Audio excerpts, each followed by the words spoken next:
একটু জেগেরও করে একটু কোরআন তেলাওয়াত করে একটু নামাজ ইনশাআল্লাহ পড়ার চেষ্টা করি। হয়তো এই নামাজ আমার জন্য হবে না, কিন্তু আপনার জন্যই হবে কবরের একদিন। আসসালামু আলাইকুম রহমতুল্লাহ। প্রিয় দেশবাসী, আমরা সকল যখন এখানে বসছি, মুসলমান সকল আমরা ভাই ভাই দলের উদ্যোগে ক্ষুদ্র পরিসরে এই বিএনপি পার্টি অফিস অনুসারে আজকে ছোট একদম ছোট পরিসরে ইফতারের আয়োজন করেছেন।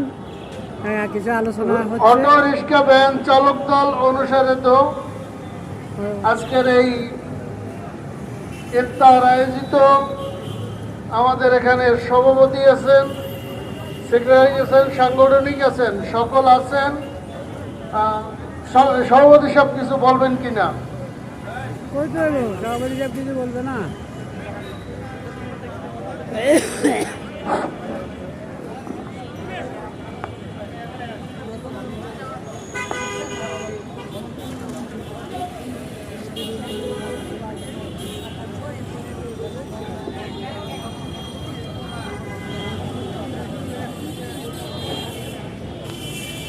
السلام عليكم ورحمة الله وبركاته.